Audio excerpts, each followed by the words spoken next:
How's it going, YouTube? Coming in today with another video, and today, guys, the video is going to be something a little different.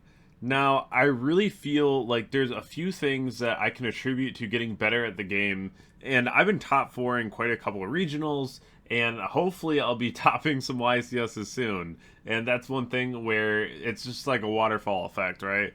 You start doing well at locals, and then you go to a regional and you start getting your invite. You start getting your invite, and then you start getting like X2, right? You're on the barrier, the cusp. And then you start top 8ing regionals, then you start top 4ing regionals, then you go to YCSs, you start day 2ing YCSs, right? It's just a gradual thing that'll happen. And I think that's one thing that holds very true. But there's got to be some things that really at least give you a new perspective on the game. And if any of the things I say today give you a new perspective, definitely let me know down below in the comment section, because I truly feel like the things that I'm talking about today are something that really shaped me as the player I am. And I think that it's really important to talk about those things because I feel like they're taken for granted. If you had our technical sponsors over on RW, Cloud, Gem, Arla, Imperium, Dragonshield, or Grimoire, definitely go ahead and do so all down below in the description. Also, subscribe to the channel. I'm very excited to hit our goal at 30,000, and I love the support the channel's getting as it is. Thank you all so much for being here for the ride. It's going to be so much longer into the future as well, but right now, let's hit our goal at 30,000. So subscribe to the channel so we can get there. And let's hop right into our first slide. Now for the first ideal that I have for you, it's going to be listen to others' ideas. Now you're probably like, Gigi, why would you say something so obvious? But think about it. When's the last time that someone walked up to you and you kind of just like curve their idea immediately, right? Someone's like, I have the goo. I have the sauce. This card's insane. And you're just like, yeah, okay. And then you like turn around and do something else. You've all done it. You've all done it yesterday. The last time you went to locals, you did it. The last time you went to a YCS, you did it. But what happens when that idea, that goo, that super cool card ends up actually being the goo? And that's one thing for me where I'm like, I'm just going to hear people out, right? Like if someone tells me that running Karibo is the best thing in 2025, it's the craziest tech option, it's absolutely absurd, I'm going to ask why, right? Like, what if it's this crazy synergy or like small world bridge that also does something else? Think about how many cards in this game that we wouldn't even look at twice, that we're just like, you know what? The card's actually pretty good. There's been a lot. You know, Vanity's Emptiness was a common that no one played. No one played it. But Vanity's Emptiness is sitting on the ban list right now. And it's because one person was like, dude, look at this card. Look at this goo. And somebody was just like, I'm listening, right? And I feel like we need more of that, because a lot of times, if you're more open to hearing about different things in the game, you're more open to hearing other people's ideas on play lines, combos, workarounds, hand trap lineups. It's all very important. Even if you don't end up using any of the information, it's still something that you should sit down and listen to. The next one is going to be don't tunnel. Now, this was a big one for me. This one was crazy. And I feel like this was such an issue because you don't know you're doing it until someone tells you you're doing it. And then you can start realizing when you are tunneling. Now, this goes for many different things. This could be with a card choice. It could be with a line of play. But I think the number one thing that really pulled me away from this was there's always two lines. There's at least two lines. Never tell yourself this is the only thing. Like, I don't even talk in definitives in life anymore. Just be like, this is never correct in Yu-Gi-Oh! You can't even say that. The word never, and even the word correct, like, those words are just irrelevant in Yu-Gi-Oh! Because you can't say that cards like Vanity's Emptiness were never correct. Because that card's banned. Like, people looked at it and they're like, this card sucks, and threw it in a bulk pile. And then it became a banned card. You can't say anything is never correct, because even if it has a horrible effect, sometimes we just use it because of the typing and the attribute, right? Like, these are things that just randomly come up. So, whenever you're going to be doing a play line, you're looking at a deck choice, a tech choice, make sure that you're not tunneling on just one idea. Get multiple inputs and perspectives. I think that's by and large the most important thing, because this will also prevent you from steering people's ideas away. So, like, just from the last slide where it's listen to other people's ideas, don't tunnel on one thing. Listen to what people have to say, because sometimes it can be really insightful into your situation. The next one here is don't lose your cool. Now, this is really hard for some players. I've seen it. It happens. This is one of those things where you really have to understand why you love playing Yu-Gi-Oh!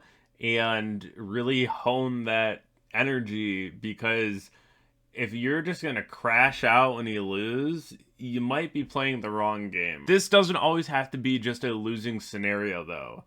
Let's say that there is a local bully that you have to play against, and your energy is low, you're just not having a good time. Now you're playing against your bully, and you're just like, man, like, this is not it. Like, I do not want to do this. That could happen, absolutely. And it's going to be a lot harder than not to get past that mental blockade whenever you're playing at someone that you just don't want to play against. You really just have to put on that smile and just focus harder on the game than your opponent. Because most times, if you're really confident with your deck, you can still do everything that you need to do, and you don't have to talk too much. But, like, you still gotta be cordial at the table, right? And then at the end of the day, if you can't even just be cordial because, let's say, your opponent is not letting you be cordial, just call a judge.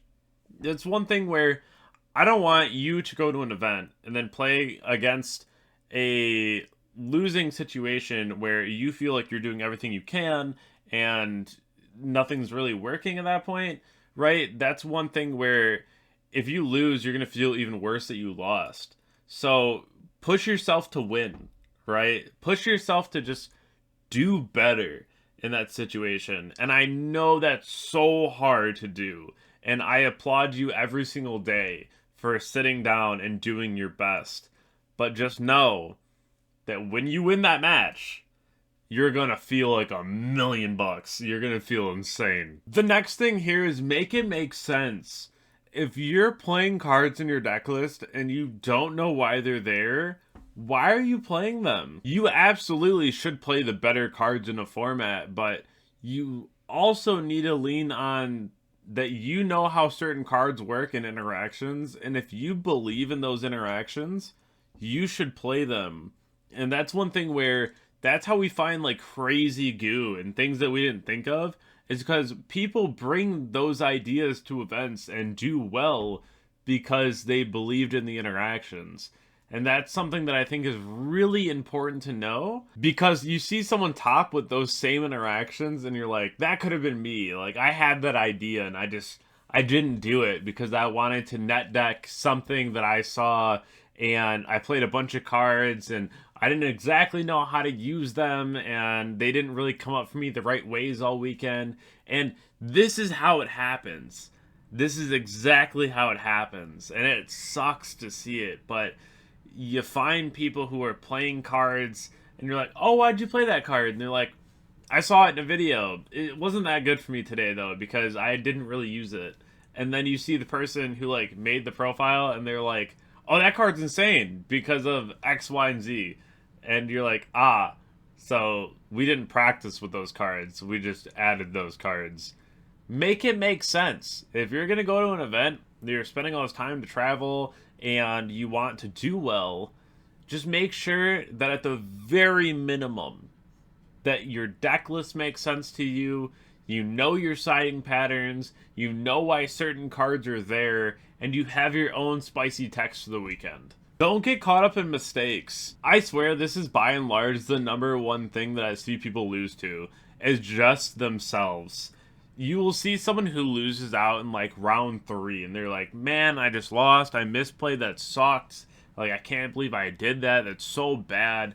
Then they'll go into round 4 and they're like, yeah, I lost last round because I misplayed so bad. And then they'll continue to misplay, and then it just rolls downhill, because then they lose round 4 and they're like, yeah, well, I was just mad from round 3 and then I misplayed in round 4 and now I'm X2. I'm about to go into round 5 and I'm super mad. You can't be like that either. Like, you kind of have to just lock in even after you mess up. Like, let's say that you missed like Saronir Effect Ascending Grave, and then you're like, well, that's going to make things a lot more difficult. Sure, but you still have ways to win that duel, right? There's still other things that you can do, workarounds, whether or not they're optimal. You still have other things that you can do in that duel to make sure that you win. You have to just lock in immediately. And either you lock in right there, or you're accepting an L on the rest of the day, because you're just going to be super mad once you lose that game. Because that game is probably game 3, which means that you lost that match, which means that you're bringing that with you on your back the rest of the day. And you're just going to scrub out based on you being so mad about that loss. When in the moment, you had the missed activation, but then you missed an activation right after because you're thinking about the activation you just missed. Now you missed 2, and that second one could have brought you back in the game. And that's so bad. You can't be doing that to yourself. Don't get caught up in your own mistakes. They will happen, and a lot of times, events like YCS's are who makes the least amount of mistakes, and those are the players that will win. And what's even more important, and the players who win on top of those players, are the ones who will fix the mistakes in the moment. You made a mistake and you're like, that sucks, but I'm just going to go ahead and find my roundabout way to get back to the same situation that I was in and progress further in the game. Not, wow, I messed up. Wow, I messed up again. Ah, that caused me to mess up again. We literally just can't do that. It could never be that. So whenever you're in those situations, try to just brush off what just happened and focus on a new game plan and a new way to win. Because the second you get caught up is the second that you're going to lose out. Now, for the last tip here, and if I can leave you with anything, this is by and large my most important tip. And this is the one that really got brought up to me recently, and I kind of blame playing a lot of Striker for this one. And it took a couple people to really show this to me in my own gameplay and say, listen, like, this is what's holding you from topping YCSs right now. Because even at the last regional I played, where I could have top 8'd, but I ended up missing out because of this, this is probably my kryptonite. Like, this is so bad, and I'm trying to shake this, because the second I do, I think that it's going to vastly improve my gameplay. This is the concept of knowing how to play to win versus playing to survive. Now, have you been in those situations where you're like, if I summon this other body, I lethal. But if I summon this other body, they could nib me, and I just lose right here. Those are the situations where you kind of have to make the call. And if your opponent has 1 or 2 cards in hand, you can put them on the odds and say they don't have it. If they have like 5 or 6, you could also say they don't have it, but, you know, it's a tough call. And playing to win is in those situations. Like, for example, the other night I was at a tournament, and I got Mualzed. The only way I lost was if my opponent top decked Nibiru. And I gave my opponent 3 draws and just put lethal on board. I was like, draw it. And if you don't draw it, you're dead. And I won the match right then and there. And, you know, this is the same thing that I did this at that regional where the last body was game. The last body was game. That was it. That was the match. And I decided to inflict, I think it was 72. and I had to make, like a small board and pass. Could have just went for lethal, but I was playing to survive. I was trying to play under Nibiru and still have a hand trap or two. I ended up getting full comboed and just killed. And that's another thing where if your opponent is playing a deck where you know that in most situations you're probably going to lose if you give your opponent another turn, sometimes you just have to go for it. You have to just put your head down and be like, I'm going for game. Show me you can stop me. I've struggled with that for a really long time because I'm always just under the mindset of, well, if I have like 1 to 2 interruptions on board, I hand trap, and then let's say like a back row, I feel pretty safe with that. But you're not always safe, right? Like, you're not always going to be in a situation that is super optimal. And that's going to be another situation where if you pass turn and they top deck their starter and they full combo you, you feel really bad after. And that's one thing where try to learn how to play to win versus just playing to survive. Because especially in today's Yu-Gi-Oh, one more turn could mean the world for your opponent. I hope that you enjoyed today's video, and if you haven't already checked out my Twitch, Twitter, Instagram, or subscribed to my channel, definitely go ahead and do so. Also, join the family over on my Discord. I love that Discord so much, and I would love for each and every one of you to be able to be a part of that as well. If you did learn something from today's video, let me know down below in the comment section, because I feel like these were all really key pieces in getting better at the game for me, so I hope that I can pass on a piece of knowledge to you. Have a great day, and I'll catch you on the next video. Thank you.